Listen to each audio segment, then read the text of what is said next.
कहानी की शुरुआत में हम फ्रैंक नाम के एक आदमी को देखते हैं जो इस वक्त अपने घर के बाहर खड़ा सिगरेट पी रहा था। तभी उसे कुछ अजीब सी चीज दिखाई दी। आसमान में एक बेहद खूबसूरत नजारा था जिसे आमतौर पर नॉर्दर्न लाइट्स कहते हैं। ऐसी रोशनी आसमान में आमतौर पर नॉर्थ पोल के आसपास दिखाई देती है, लेकिन उस रात पता नहीं कैसे ये नजारा न्यूयॉर्क शहर से दिख रहा था। लेकिन फ्रैंक ने इस चीज पर कुछ खास ध्यान नहीं दिया। उसके पास एक बड़ा सा रेडियो है जिसका इस्तेमाल वो ऐसे ही अनजान लोगों से बातचीत करने के लिए करता है। पर उस रात जब उसने रेडियो को ऑन किया तो उसकी बात अपने खुद के बेटे से हुई, जिसने बताया कि अब वो 36 साल का हो चुका है। यानी न जाने कैसे पर उसके रेडियो ने आज से 30 साल बाद फ्यूचर का सिग्नल पकड़ लिया था। उसके बेटे ने कहा कि पापा खुद को बचाओ, आज आप मरने वाले हो। ये सुनते ही फ्रैंक सुन्न पड़ गया। लेकिन ये सब हुआ कैसे, ये समझने के लिए हमें फ्रैंक को थोड़ा जानना पड़ेगा। वो एक फायर फाइटर है जिसकी बहादुरी के किस्से पूरे शहर में मशहूर हैं।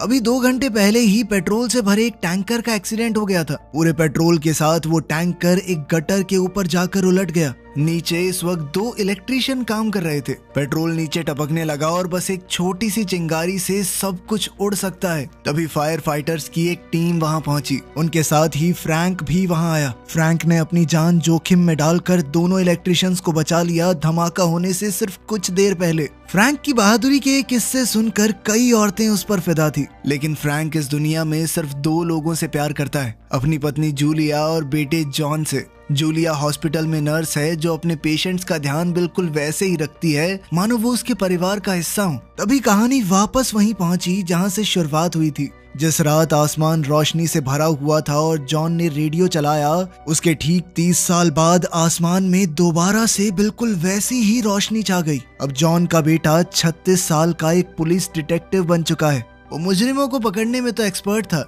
लेकिन अपनी जिंदगी में थोड़ा उलझा हुआ था। उसकी गर्लफ्रेंड भी उसे छोड़कर चली गई क्योंकि वो अभी तक अपने बीते दुखों से बाहर ही नहीं आ पाया। दरअसल 30 साल पहले उसी रात को उसके पिता की मौत हो गई थी। जॉन तब सिर्फ 6 साल का था। फ्रैंक शहर के एक गोदाम में लगी आग को बुझाने गया था, लेकिन वापस सिर्फ उसका जला हुआ शरीर आया। उस दिन जॉन ने अपने पिता के साथ साथ सब कुछ खो दिया। 36 साल बाद आज तक उसे इस चीज का गम था। उसके घर में आज भी उसके पिता की यादें भरी हुई थी। पुरानी तस्वीरें, बेसबॉल ट्रॉफीज और वही टेबल जहां पर फ्रैंक बैठा रेडियो चलाता था। जब जॉन अपनी माँ जूलिया से मिलकर घर वापस आया तो देखा कि उसका बचपन का दोस्त गॉर्डो अपने बेटे के साथ वहां आया था। खेलते खेलते गॉर्डो के बेटे को फ्रैंक का पुराना रेडियो मिल गया। उसे देखकर जॉन के दिल में पुरानी यादें ताजा हो गई। कुछ देर बाद गॉर्डो और उसका बेटा चले गए। रेडियो अभी भी चालू था और जॉन टीवी देखने लगा। तभी उसे रेडियो से किसी की आवाज सुनाई दी, CQ15 कम इन, कोई सुन रहा है? जॉन माइक के पास गया और कहने लगा, हेलो, मैं न्यूयॉर्क शहर से बोल रहा हूँ, मेरा नाम जॉन है, आप कौन है? दूसरी तरफ से आवाज आई कि मुझे तो लगा था इस रेडियो से चाइना या जापान तक बात हो सकती है, लेकिन तू तो मेरे ही शहर से निकला। वैसे जॉन, अगर तू न्यूयॉर्क से है तो बेसबॉल मैच है कल बहुत तगड़ा, वो तो देखेगा ना? कौन सी टीम को सपोर्ट कर रहा है? ये सुनकर जॉन हैरान रह गया, क्योंकि जिस मैच की ये आदमी बात कर रहा है वो आज से 30 साल पहले हुआ था। उसने कहा कि तुम मजाक कर रहे हो क्या? मैं अब 30 साल पुराना मैच क्यों देखूंगा? कुछ पलों के लिए रेडियो बिल्कुल शांत हो गया। फिर जॉन ने कुछ अजीब सा सुना। वो आदमी अपने बेटे को कह रहा था, लिटिल चीफ। ये सुनते ही जॉन का दिल रुक गया। ये वही नाम है जिससे उसके पिता उसे बचपन में पुकारा करते थे। जॉन ने पूछा, वैसे तुम्हारा नाम क्या है? दूसरी तरफ से जवाब आया, फ्रैंक सुलिवन। ये सुनते ही जॉन का चेहरा सफेद पड़ गया। उसे लगा कि ये जरूर गॉर्डो का कोई मजाक है। उसने कहा कि गॉर्डो, ये बहुत ही बेकार जोक है, कल तुझे देख लूंगा मैं। लेकिन आवाज ने कहा, गॉर्डो मतलब मेरे पड़ोसी का लड़का? तुम्हें क्या मेरी आवाज बच्चे जैसी लग रही है? मैं सच में फ्रैंक सुलिवन बोल रहा हूँ, और तू मेरे पड़ोसी को भी जानता है, तो तू बता तू कौन है? लेकिन जॉन ने कहा कि बकवास बंद करो, फ्रैंक सुलिवन मेरे पिता का नाम है। वो 30 साल पहले मर चुके हैं। मैं उनका बेटा जॉन सुलिवन बोल रहा हूँ, उनके घर से, क्वींस, न्यूयॉर्क से। ये सुनकर दूसरी तरफ वाला आदमी बिल्कुल चुप हो गया। उसका चेहरा सामने आया और ये देखकर जॉन के होश उड़ गए। वो सच में फ्रैंक था, उसके पिता जो 30 साल पहले मर चुके हैं। ये सब जो हो रहा था किसी करिश्मे से कम नहीं। उस दिन दोनों, फ्रैंक और जॉन ने एक ही समय में आसमान में वो चमक देखी थी उसका रेडियो मानो जादू से 30 साल पहले कनेक्ट हो गया था। फ्रैंक और जॉन दोनों को ही ये यकीन करना बहुत मुश्किल लगा। घबराहट में फ्रैंक ने गलती से अपनी सिगरेट टेबल पर गिरा दी। सिगरेट एक जलने वाली चीज पर गिर गई और लकड़ी में आग लग गई, लेकिन फ्रैंक ने ये देखा और तुरंत आग बुझा दी। इसी दौरान 30 साल बाद जॉन उसी टेबल पर बैठा था, उसी रेडियो के साथ। अचानक उसके टेबल पर वही जलने का निशान उभर आया। ये देखकर जॉन हैरान रह गया। अब उसे समझ में आया कि वो सच में अपने पिता से बात कर रहा है। उसने कहा कि आपने टेबल जला दी ना, मैं देख सकता हूँ। ये सुनते ही फ्रैंक के पैरों तले जमीन खिसक गई। उसे लगा जैसे कोई उसके पास ही खड़ा उसका मजाक उड़ा रहा हो। वो रेडियो में चिल्लाया, सुनो तुम कौन हो, मेरे परिवार से दूर रहो वरना हड्डियां तोड़ दूंगा, समझे। इस पर जॉन ने कहा कि उसके लिए आपको जिंदा भी रहना पड़ेगा पापा, आप मरने वाले हो। जॉन ने बताया कि कल सुबह एक गोदाम में आग लगने वाली है, आप उसे बुझाने जाओगे और वहां मर जाओगे। फ्रैंक ने कहा कि क्या बकवास कर रहे हो तुम, लेकिन जॉन ने अपने पिता की बात को काटते हुए कहा कि मेरी बात ध्यान से सुनिए, जब आग बुझाने जाओगे तो खिड़की वाले एग्जिट से मत निकलना, दूसरे वाले एग्जिट से निकलना, समझे, दूसरी तरफ से। फ्रैंक ने रेडियो बंद कर दिया। उसे अभी भी लग रहा था कि कोई बकवास कर रहा है उसके साथ। अगली सुबह जब फ्रैंक स्टेशन पर गया तो उसे खबर मिली कि एक गोदाम में सच में आग लग गई है। अब उसे रेडियो वाले आदमी की बात पर थोड़ा भरोसा हुआ। फ्रैंक और उसकी टीम साइट पर पहुंच गई। आग बहुत ज्यादा तेज थी। एक औरत दौड़ती हुई आई और रोते हुए कहा कि मेरी बेटी अंदर फंसी हुई है। फ्रैंक कुछ पल के लिए रुका, थोड़ा डरा हुआ कि शायद ये वही दिन है जब वो मर जाएगा, लेकिन फिर भी वो अपना फर्ज नहीं भूला। वो जैसे तैसे अंदर घुसा और ऊपर वाले फ्लोर पर पहुंचा। उसे लड़की बेहोश हालत में मिली। उसने उसे कंधे पर उठाया और खिड़की के पास ले गया। टीम सीढ़ी से वहां पहुंचने की कोशिश कर रही थी, लेकिन मैकेनिज्म फेल हो गया। तब फ्रैंक को जॉन की बात याद आई। वो तुरंत दूसरी साइड से भागा और वेंटिलेटर के रास्ते से निकल गया। अब 30 साल बाद वाले समय में जॉन एक बार में गॉर्डो और पुलिस ऑफिसर सैच के साथ बैठ गया। सैच फ्रैंक का पुराना दोस्त है। आज फ्रैंक की मौत को 30 साल बीत गए तो तीनों उसके बारे में बात कर रहे थे। जॉन अभी तक कल रात की रेडियो वाली घटना को सपना समझ रहा था।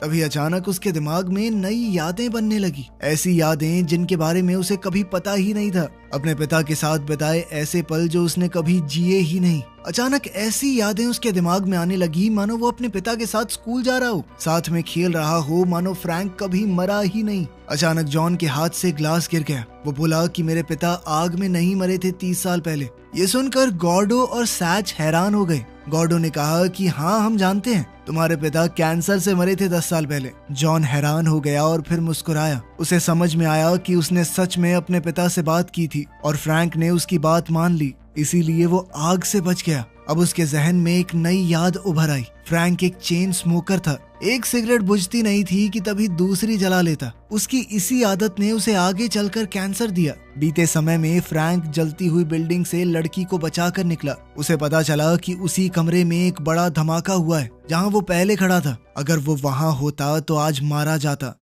इस बात से फ्रैंक को यकीन हो गया कि रेडियो पर बात करने वाला सच में उसका बेटा है, 30 साल बाद वाला। फ्रैंक घर गया और रेडियो से दोबारा जॉन से बात करने की कोशिश की, लेकिन सिग्नल नहीं मिला। उधर जॉन भी खुशी से भर गया था। रात को घर लौटकर उसने देखा कि सभी फोटोज बदल गई थी। अखबार की वो कटिंग जिसमें पहले फ्रैंक की मौत की खबर थी, अब उसमें लिखा था कि फायर फाइटर ने लड़की को बचाया। टेबल पर लिखा हुआ था कि मैं जिंदा हूँ चीफ। ये देखकर जॉन की आंखों में आंसू आ गए। दोनों फिर से रेडियो पर मिल गए और देर तक बात की। जॉन ने अपने पिता को भविष्य के बारे में बताया। उस साल बेसबॉल का विनर कौन होगा, कब उसने अपनी पसंद की गाड़ी खरीदी, सब कुछ। फिर उसने आखिर में बताया कि पापा अब चेन स्मोकिंग की वजह से कैंसर से मर जाएंगे, प्लीज सिगरेट छोड़ दो ना। ये सुनकर फ्रैंक इमोशनल हो गया। बीते कल में फ्रैंक अपनी पत्नी जूलिया से मिलने हॉस्पिटल गया। जूलिया एक पेशेंट का ट्रीटमेंट कर रही थी। फ्रैंक को देखकर उसने अपने जूनियर को पेशेंट संभालने के लिए कहा और फिर उसके पास आई।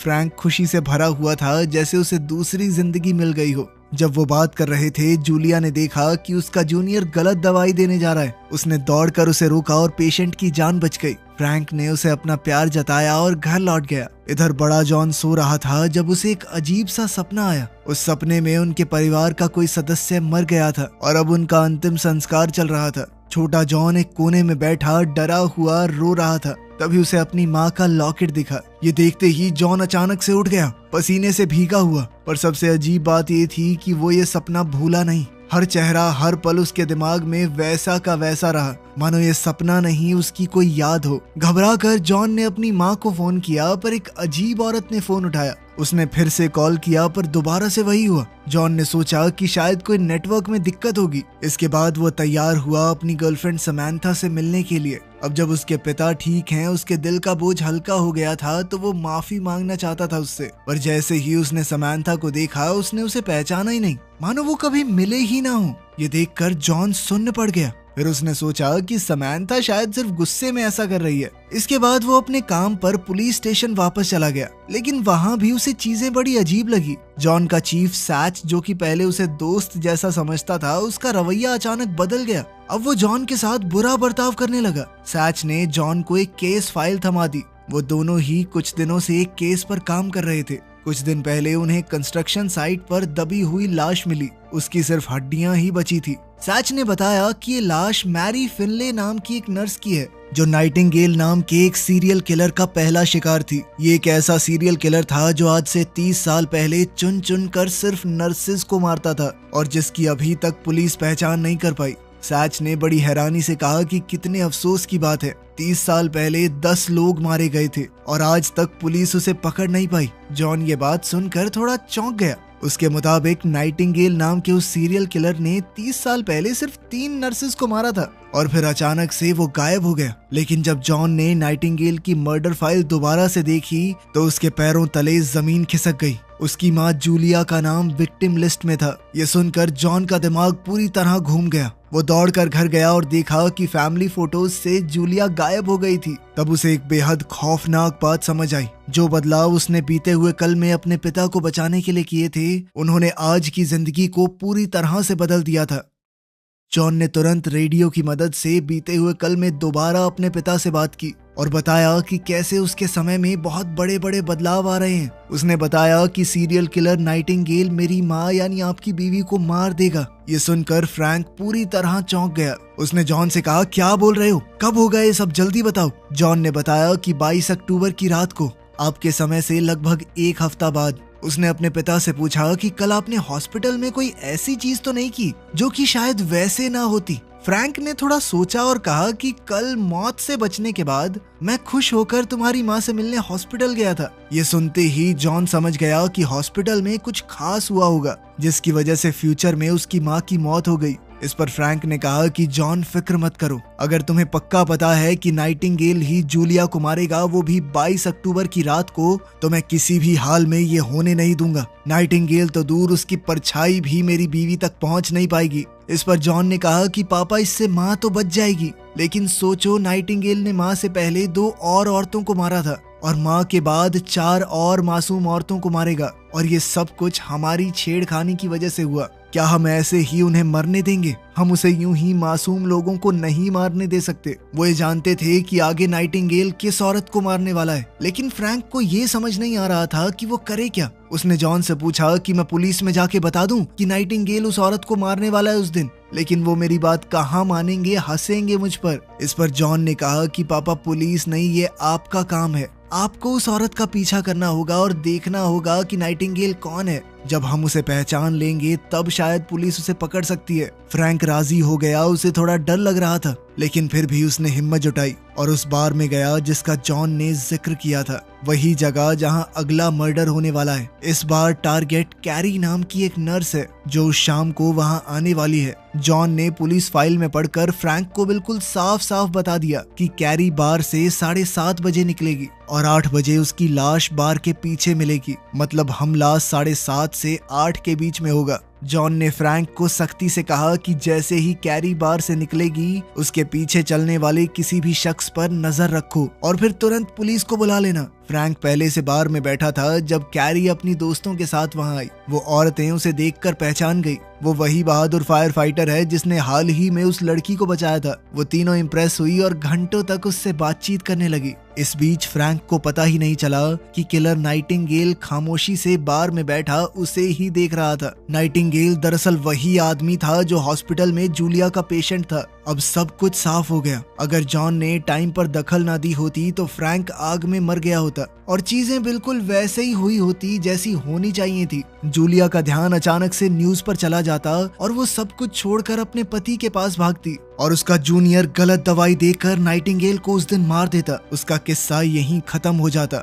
लेकिन अब वो आदमी बच गया। फ्रैंक जिंदा रहा, जूलिया हॉस्पिटल छोड़कर नहीं गई। फ्रैंक उसी वक्त उससे मिलने चला गया। इससे पहले कि वो डॉक्टर गलती करता, जूलिया ने उसे रोक दिया। यहीं से सारी मुसीबत शुरू हुई। नाइटिंगेल जिंदा बच गया और नर्सेस को मारना जारी रखा। लेकिन आज फ्रैंक ने अनजाने में नाइटिंगेल का प्लान खराब कर दिया। उसने कैरी को मारने नहीं दिया, इसलिए फ्यूचर में कैरी की केस फाइल पुलिस रिकॉर्ड से गायब हो गई। जॉन इस बात से बेहद खुश हुआ, लेकिन अभी तक नाइटिंगेल का पता नहीं चल पाया था।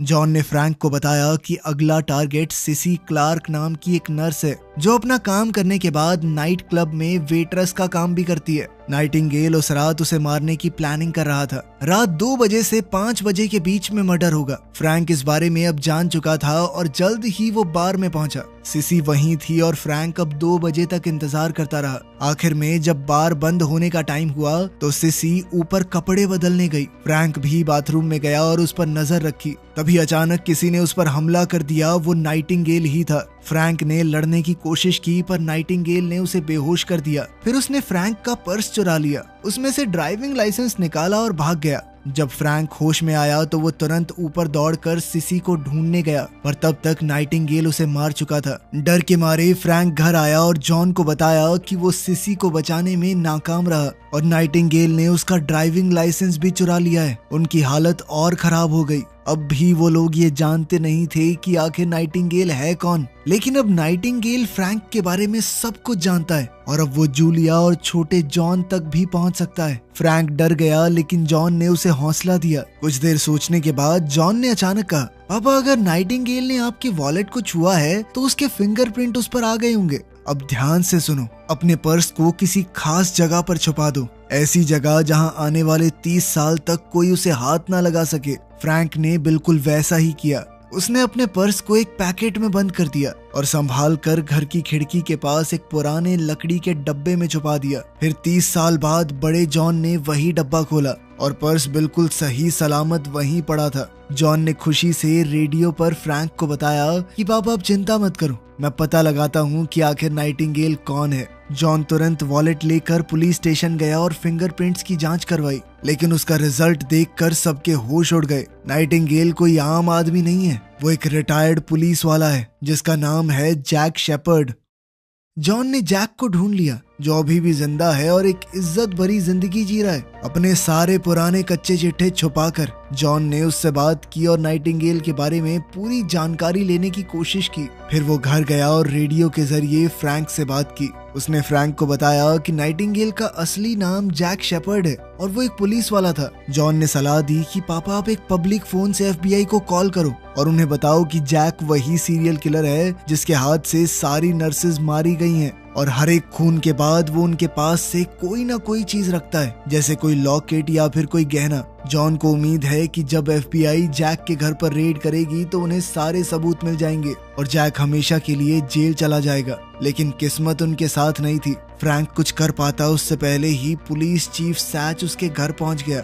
जब फ्रैंक सिसी को बचाने गया था तब कुछ पड़ोसियों ने उसे वहां देख लिया था और सबसे बुरा तो ये हुआ कि जैक ने फ्रैंक का ड्राइविंग लाइसेंस सिसी की लाश के पास रख दिया और सैच को पूरा यकीन हो गया कि फ्रैंक ही सिसी का कातिल है, यानी असली नाइटिंगेल। सैच ने फ्रैंक को गिरफ्तार कर लिया और जबरदस्ती पुलिस स्टेशन ले गया। उनकी थोड़ी जोर आजमाइश में फ्रैंक का रेडियो जमीन पर गिरा और टूट गया। उसी वक्त प्रेजेंट में भी रेडियो बंद हो गया। अब जॉन और फ्रैंक दोनों का कनेक्शन एक दूसरे से टूट चुका था। सैच ने फ्रैंक को गिरफ्तार कर लिया और सख्त पूछताछ शुरू कर दी। फ्रैंक ने उसे सच बताने की कोशिश की कि वो अपने फ्यूचर वाले बेटे से रेडियो पर बात कर रहा है और उसके बेटे ने ही उसे बताया है कि असली कातिल जैक शेपर्ड है, वही नाइटिंगेल जो एक एक करके नर्सेज को मार रहा है। लेकिन सैच को उसकी बात पर बिल्कुल विश्वास नहीं हुआ। उसे लगा कि फ्रैंक बचने के लिए बकवास कर रहा है। फ्रैंक ने उसे यकीन दिलाने की बहुत कोशिश की कि मैं सच बोल रहा हूँ। उसने बेसबॉल मैचेस के रिजल्ट तक बता दिए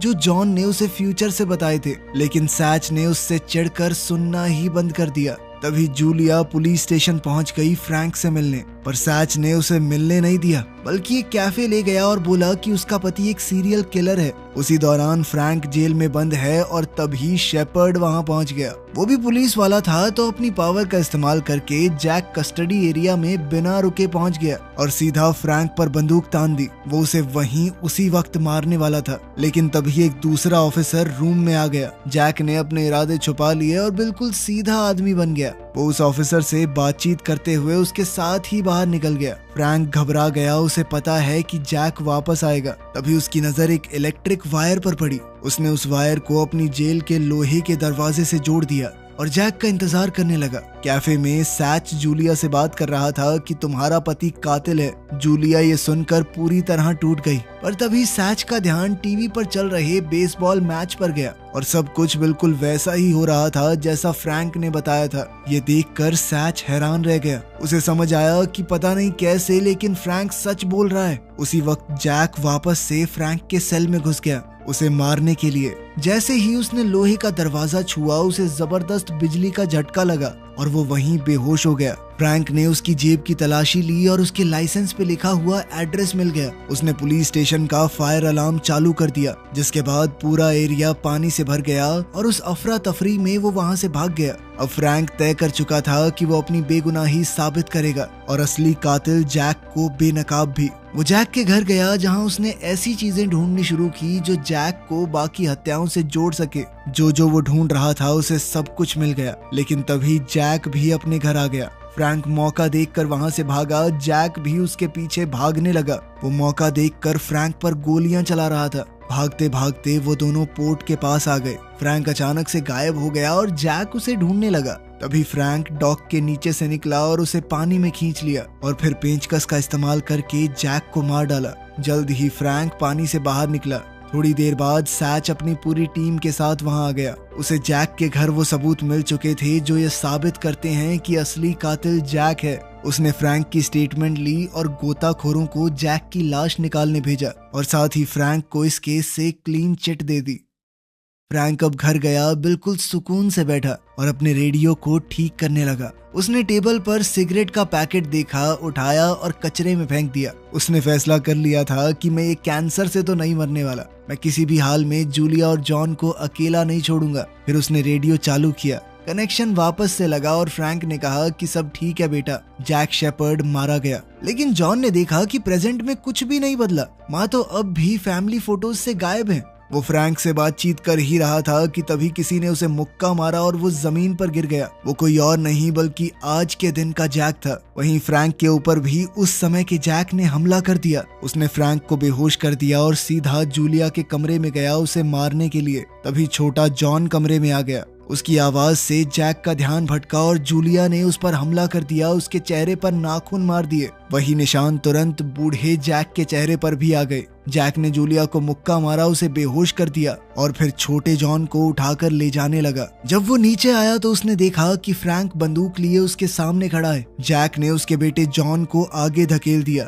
और कहा कि बंदूक नीचे रख दे वरना इसकी गर्दन तोड़ दूंगा। ये सुनकर फ्रैंक मजबूरन बंदूक को नीचे करने लगा। अब जैक के हाथों फ्रैंक, जूलिया और छोटे जॉन की जान खतरे में थी और 30 साल बाद वाले समय में वो जॉन के सर पर बंदूक ताने खड़ा था। जैक जॉन को एक गोली में मिटा देने वाला था। तभी पास्ट में जूलिया ने जैक पर पीछे से हमला कर दिया, जिसके बाद फ्रैंक ने भी तुरंत बंदूक उठा ली। जैक ने मौका देखकर जूलिया को धक्का दिया और फ्रैंक पर झपटा, लेकिन फ्रैंक ने गोली चला दी जिससे जैक का हाथ उड़ गया और उसी पल आज के समय के जैक का हाथ गायब हो गया, क्योंकि हाथ तो वो 30 साल पहले खो चुका है। इस सब के बाद फ्रैंक, जूलिया और जॉन की जान खतरे से बाहर थी। उस पल के बाद से आज के दिन में सब कुछ बदलने लगा। घर, दीवारें, फोटोज, सब कुछ नया होने लगा, पर खतरा अभी पूरी तरह खत्म नहीं हुआ था। आज के समय के जैक के पास अब भी एक बंदूक थी। उसने जॉन पर निशाना लगाया पर किसी ने पहले ही गोली चला दी, जिसके बाद जैक हमेशा के लिए खत्म हो गया। गोली चलाने वाला कोई और नहीं बल्कि फ्रैंक है, जॉन का बाप। आखिरकार फ्रैंक इस समय में भी जिंदा है और साथ ही जूलिया भी। जॉन की गर्लफ्रेंड समैंथा वापस उसकी जिंदगी में आ गई। शुरुआत में एक अजनबी के रूप में, लेकिन बाद में दोनों ने शादी कर ली और उनका एक प्यारा सा बेटा हुआ। वीडियो पसंद आई तो लाइक कर देना, चैनल को सब्सक्राइब कर लेना। मिलते हैं अगली वीडियो में।